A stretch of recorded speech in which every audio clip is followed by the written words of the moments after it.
Hey everybody, welcome back to the GT Industries channel. So I've had a few questions lately as to how to get one of these keys to work on your 2013 to 2019 Ford Ford Police Interceptor Sedan that's based off the Ford Taurus. So today I'm going to show you a couple different things, or a few different things rather. First, I'm going to show you how to make one of these keys actually work on your Police Interceptor. Now I chose this key, but you don't have to choose this one. You can choose the older style one that's the key by itself, and on the key ring it has a separate controller for the lock unlock functions, that sort of thing. Now I had a hard time finding one of those that had the remote start on it, because the other part of this video that I'm going to show you is not only how to get one of these key fobs to work, but also how to enable the remote start function. You'll see this key does have remote start on it right there in the center. So I will go ahead and show you guys how to do that as well. So once you have these keys, or whatever key it is you decide you want to use, if you don't want to do the remote start function, or your vehicle is not equipped for it, which I'll show you how to tell if it is or isn't, then you can get whatever key you want that just has the basic functions, and you can still follow along with this video. Just don't do anything pertaining to the remote start, because obviously it will not work in your case. So the first thing you're going to do is you're going to get these keys and you're going to have them cut to whatever ignition you have. This particular vehicle is equipped with, what do they call it? The fleet key, the Ford fleet key option. So with the Ford fleet key option, basically, if you are a police officer, you're on patrol, you have a Ford fleet key, it is basically just the silver part of this with a silver square piece that starts your vehicle. There's no chips required, no programming, anything like that. There's no PAT system or passive anti-theft system. So that is a Ford fleet key.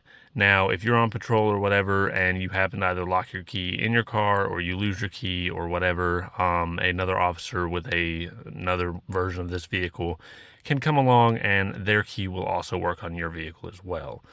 So there is that option as well. If your vehicle is equipped with fleet key, this does work, because this vehicle is equipped with fleet key. And if I had the original keys out here, I would show you that they work without the chip, but I don't for some reason, which is fine. Anyways, so to get started, let's go ahead and start by getting these keys programmed. First thing you're going to do is on the driver's side door with the door closed, you're going to hit the lock and then unlock button. And then you're going to take the key that you have, or any keys that you have, you're going to put it in the ignition, and you're going to turn it to the on position and then off. And you're going to do that 8 times, and you're going to end up in the on position. So 1, 2, 3, 4, 5, 6, 7, 8. And I don't know if you heard the locks cycle on that or not, but all the car door locks will cycle. Now all you have to do is find any of the buttons on here and press one of them, and you'll hear it cycle twice. And then take any other key you want, like this one, and press any button on it. Now once you've pressed both buttons on any of the keys you want, turn the ignition off. You'll hear the lock cycle again, and now you can open your door. And when you open your door, that finishes the cycle. Now I can hit the unlock button, or the lock button rather. And you heard that, I hope. It did lock. And I'm going to take the other key and hit the unlock button. And I hope you heard that. It did unlock. So there's that. Now, that's how you program these particular keys, or any of the other key fobs as well. If you have the older style version of this key, which is just the silver part and the transponder chip, and then on a separate piece is all your buttons, it works the same way. Do it 8 times and then hit one of the buttons on your key fob and it'll do the same thing. This does not work with the newer smart keys, so keep that in mind. It does not work with the newer smart keys. So next up, we're going to go ahead and jump into the remote start stuff, and we're also going to jump into how to program the trunk button on these as well, and the remote start, because right now your trunk button most likely does not work. If it does, great. If it doesn't, I'll show you how to get that working here soon. But let's go ahead and jump into under the hood so you can tell how to tell rather if you have remote start or not. All right, everybody, so we are under the hood of the vehicle now. You'll see here's the engine bay, and here is the airbox. Directly under or directly forward of the airbox, you'll see I have a little button right here, but you will not have this button unless your vehicle is already equipped with remote start. However, your vehicle may be ready for remote start, and the only thing it's missing is this button. In place of this button, when I first got this vehicle, there was just a body trim piece right here. It was just like a little clip similar to one of these, but a much larger one, and that's what was right here.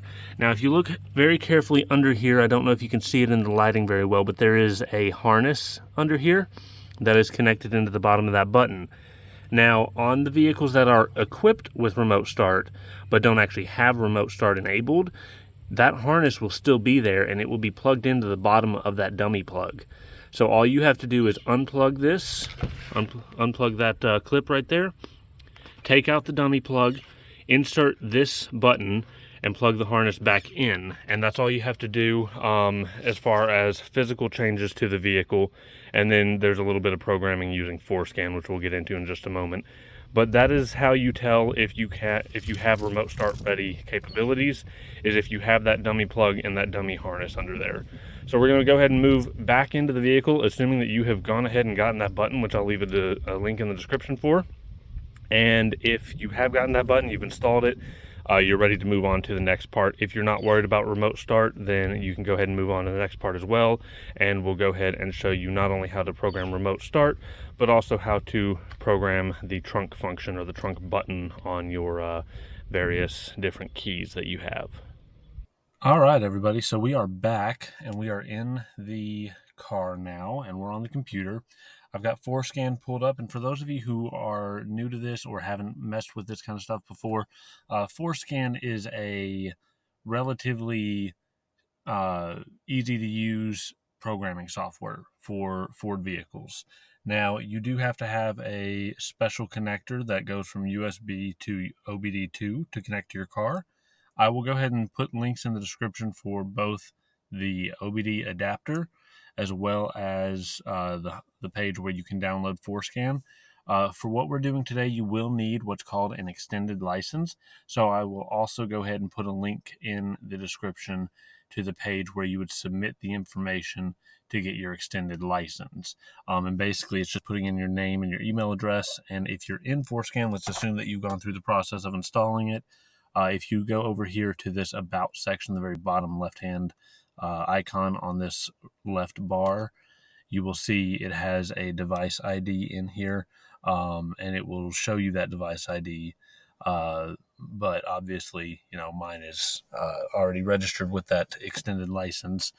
So I will go ahead, and what I'm going to do is assume that you've got ForeScan, the OBD2 adapter, and I'm going to assume you have the extended license installed, and we'll start from that point. So the first thing you're going to do to enable either the trunk button or remote start, depending on what you're doing, is going to be clicking this connect to vehicle button down here.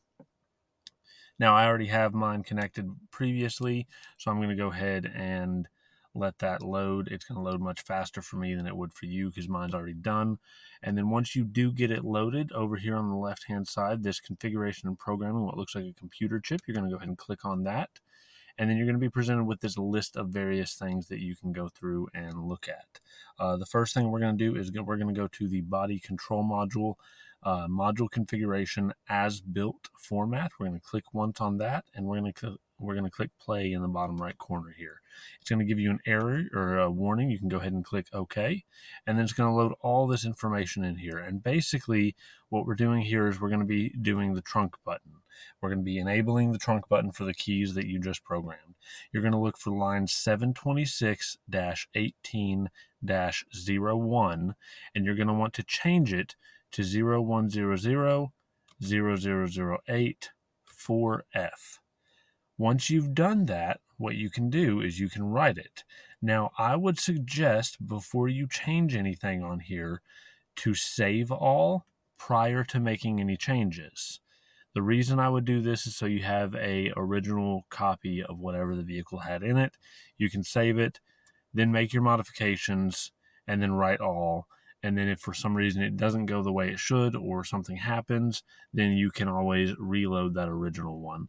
But once you've done that, you can write an individual line or you can write all, depending on how many of these you've done. I would highly recommend doing write all anytime you change more than just one line.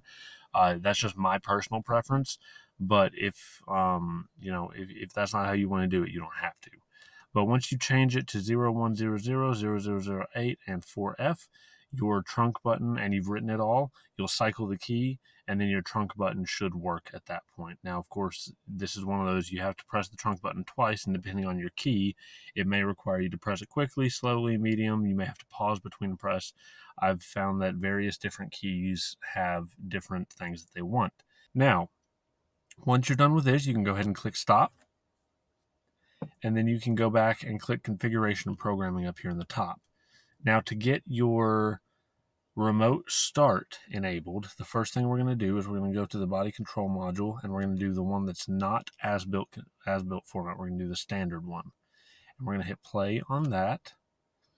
It's going to load the various settings here, and you're going to scroll down until you find remote start, which you'll see remote start right here, and I have that enabled currently. Smart unlock and the other smart unlock, I don't know what they do, but I always keep those disabled.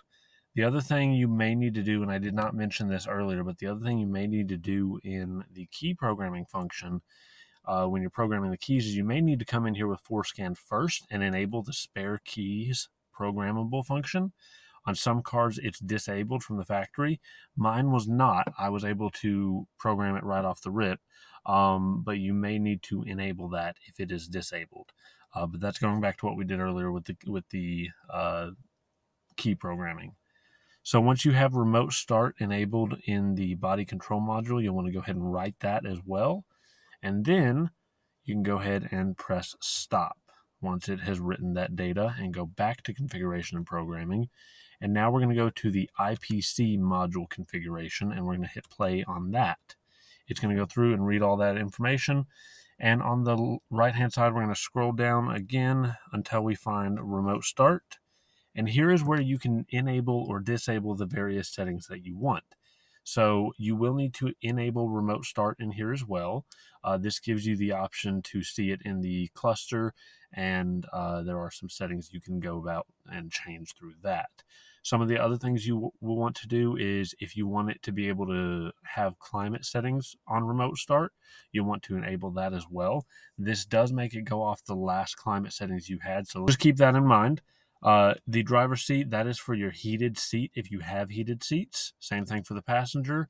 And then rear defrost, if you want that to be able to be enabled during remote start, it will enable that as well. The steering wheel is referring to the heated steering wheel if you have that. So if you have that option, then you can add that, or you can enable it rather. Once you've selected all your options and enabled what you need to, go ahead and write all. And then when you're done, click the stop button. That's all you have to do, guys, to do the remote start function, the trunk function, and to program all your various keys. So hopefully this video was informational for you guys. I'm sorry it took so long to get an upload from the last time we posted a video to now. We've been doing a lot of stuff trying to figure out what videos you guys might want to see. We're also going to go ahead and do a lot more technology videos as well that are outside of the scope of automotive. And that's just so that people can be informed, basically. You know, we run several businesses here, and this channel is basically meant to let you guys know what we use in our businesses. So we'll be going through some of that information for softwares, programs, phone systems, things of that nature in the future. But for now, I wanted to go ahead and get this video done for you guys because there were so many people asking about it and so many people who wanted to know a little bit more about these vehicles. So that's it for today's video. I appreciate you all tuning in and watching. If you guys have any questions, definitely post it in the comments. We'll be getting a website up here pretty soon for you guys to go through, and we'll have all the various information from each video on that website, including diagrams, pictures, things of that nature. So we'll let you guys know when that drops. And yeah, so that's it for this video, guys. Thanks so much.